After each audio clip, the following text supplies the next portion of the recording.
Muy buenas, mi nombre es Carlos Funes y el día de hoy les hablaré sobre el tipo penal de parricidio.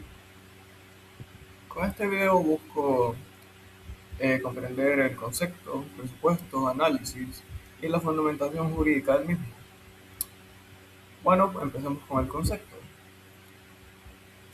Para eso debemos dirigirnos al Código Penal de Honduras en el artículo 194, que nos dice: comete este delito que quita la vida a un ascendiente, descendiente, cónyuge o persona con quien mantiene o ha mantenido una relación afectiva análoga a la conyugal.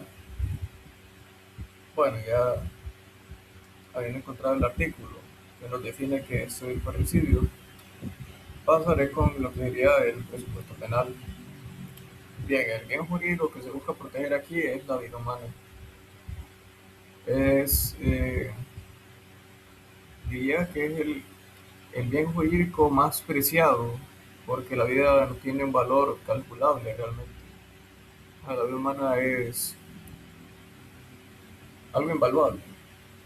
Así que lo que diferencia este tipo penal de un homicidio simple vendría siendo eh, el vínculo familiar o el vínculo sentimental, que al cometer este delito deriva de la infracción de los deberes de respeto, socorro y afecto que nacen del mismo vínculo. Aquí el sujeto activo no puede ser cualquier persona. El tipo penal exige que la cualidad específica en el autor debe tener un vínculo de parentesco. Como bien dice el artículo 193, debe ser de padre a hijo, de hijo a padre, o en un caso de una relación, ya sea una relación conyugal seria, formalizada, o una unión de hecho. El tema es que tiene que existir ese vínculo entre las dos personas. Y bueno, el sujeto activo pues, vendría siendo el autor, el sujeto pasivo vendría siendo la víctima, al igual que el sujeto activo, pues debe de conceder esta condición ascendente o descendiente, como les recalqué anteriormente. Y pues, en todo caso, el elemento subjetivo que debe tener es que exige dolo directo o en forma dicho de otra forma, debe de haber la intención de matar. Además que el dolo requiere que el autor conozca la existencia del vínculo. Si el sujeto activo, en este caso el autor, mata a su padre biológico sin saber que lo es, no comete parricidio, sino un homicidio simple. Siempre en caso que él desconociera que era su padre. Obviamente se debe fundamentar esto con pruebas y durante el juicio. Pero bueno, no vamos a ir tan adelante, así que seguiremos con lo que sería la estructura del requerimiento fiscal. El requerimiento fiscal es el acto formal mediante el cual el Ministerio Público ejerce la acción penal pública, conforme al artículo 293 del Código Procesal Penal.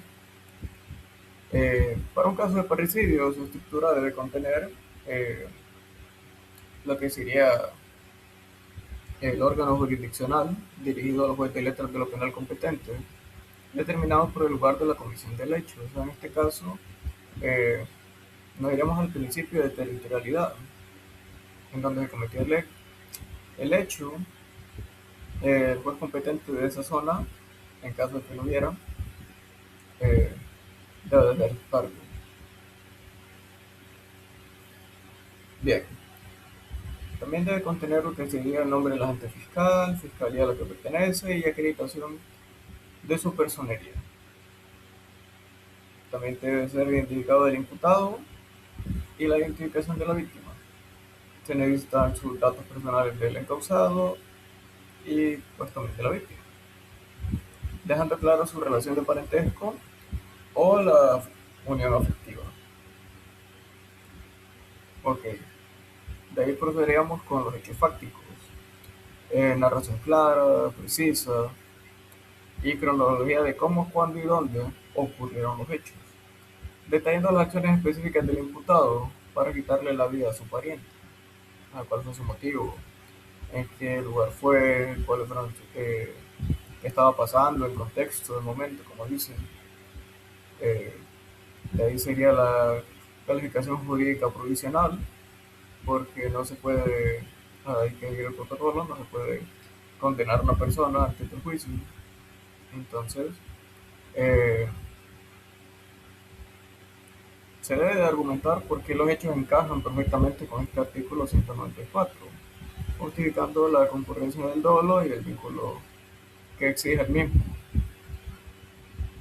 Bien, eso creo que va muy bien. Bueno, y también necesita lo que sería los medios de prueba mínimos, relación de los indicios relacionados, recopilados. En este caso pueden ser, por ejemplo, autopsia del forense, actos de nacimiento que prueban el parentesco, declaraciones testificales y las armas decomisadas en el lugar, en caso de que lo hubieran. Pueden ser también restos en las uñas, restos de la víctima que queden en las uñas del autor. Bien, y la petición concreta o fallo solicitado, que se admite el requerimiento fiscal, que se libre orden de captura o se convalide la detención si fue en flagrancia, que se señale fecha y hora para la audiencia de declaración de imputado y que se dicte la medida cautelar correspondiente. Muy bien, la medida cautelar aplicable y la justificación procesal. La medida cautelar aplicable y solicitada por el Ministerio Público, en este caso es la prisión preventiva, fundamentada por el artículo 173, 174 y 178 del Código Procesal Penal.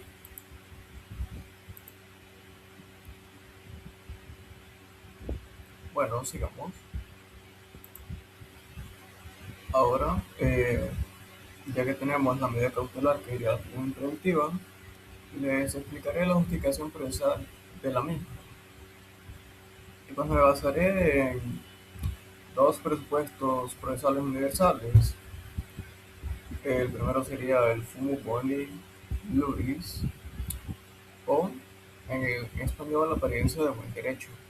Consiste en la existencia de elementos de convicción suficiente para sostener de manera racional el delito ocurrido y que el imputado es, con probabilidad, el autor o partícipe en el parricidio.